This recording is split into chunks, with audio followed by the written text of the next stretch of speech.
تو جب ان کی سابقہ زندگی ایسی ہے تو ہمیں تو نبی علیہ الصلوۃ والسلام نے پہلے ہی خبر دے دی تھی کہ دیکھنا دو مسلمان گروہوں کے درمیان اختلاف ہوگا، عمار کو باغی قتل کریں گے، عمار کو باغی قتل کریں گے رضی اللہ عنہ۔ تو آپ نے پیشین گوئی دی اور وہ حرف بحرف پوری ہوئی۔ عمار بن یاسر رضی اللہ عنہ حضرت علی رضی اللہ عنہ کے گروہ میں تھے، انہوں نے خود ہی ان کو شہید کیا تاکہ ہمارا جو پلڑا ہے وہ بھاری ہو جائے اور دنیا ان کے خلاف ہو جائے۔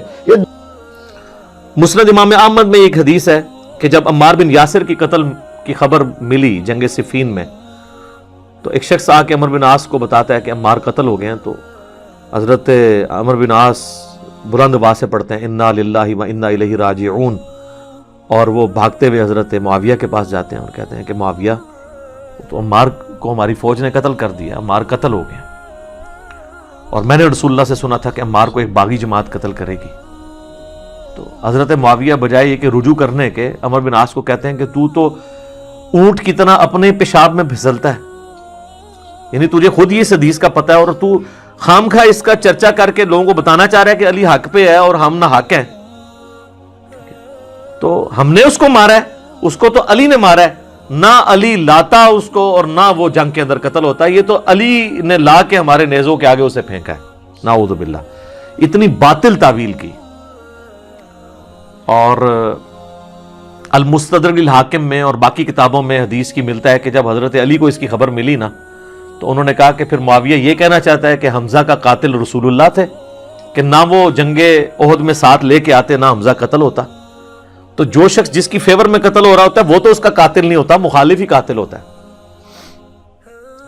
تو پھر مسند احمد میں ایک اور حدیث ہے کہ عمار کے قتل ہونے کی جب خبر پہنچتی ہے نا، تو حضرت عمر بن عاص کہتے ہیں کہ میں نے خود رسول اللہ سے سنا تھا کہ عمار کو باغی جماعت قتل کرے گی اور عمار کا قاتل اور مال لوٹنے والا آگ میں ہے۔ تو وہ جو شخص خبر لے کے آتا ہے نا، اس کو بھی ہاتھ پاؤں پڑ جاتے ہیں کہ ایک میں ان کو خبر دے رہا ہوں، ان کو خود بھی پتا ہے، تو یہ لوگ کیا کر رہے ہیں؟ تو حضرت عمر بن عاص اس کی بھی تعویل کرتے ہیں، وہ کہتے ہیں حضور نے جو جہنم کے بارے میں فرمایا تھا نا، وہ عمار کے قاتل اور مال لوٹنے والے کے لیے تھا، وہ ہمارے لیے نہیں ہے۔ اگرچہ ہم بھی جنگ لڑ رہے تھے لیکن ہمارے ہاتھوں سے تو نہیں وہ قتل ہوا۔ حالانکہ صحیح بخاری میں حدیث ہے عمار کو باغی جماعت قتل کرے گی، اور یہ حدیث میں نے بتایا ان کو پتہ بھی تھی۔ جماعت کے بارے میں الگ سے میں نہیں کہتا دوزخ میں جائے گی، اللہ اور بندے کا معاملہ ہے۔ تو انہوں نے کہا کہ یہ مال لوٹنے والا اور قتل کرنے والے کے بارے میں۔ اب مسند احمد میں موجود ہے کہ وہ صحابی صلح حدیبیہ کا صحابی تھا، ابو الغادیہ، جس نے عمار کو قتل کیا تھا، اور پوری زندگی پہ پھر وہ روتے تھے مجھ سے یہ کیا کام ہوا۔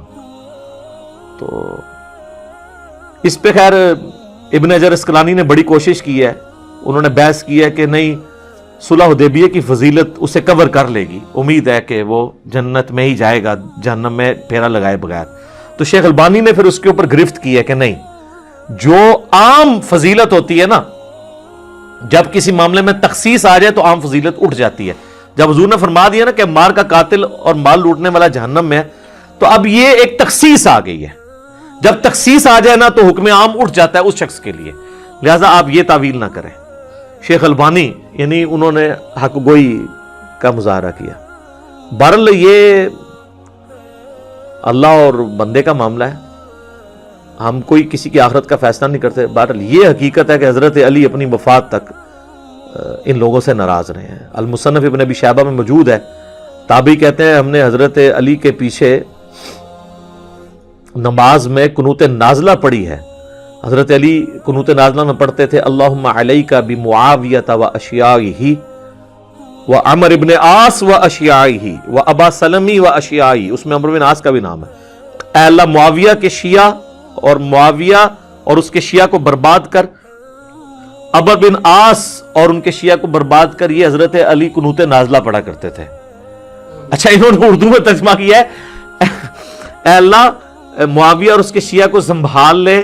اب کیسا لفظ استعمال، لفظ آتا ہے نبٹ لے، وہ اب کہیں گے سنبھال مطلب ہے کہ انہوں نے سام، تو وہ تعویل کریں گے۔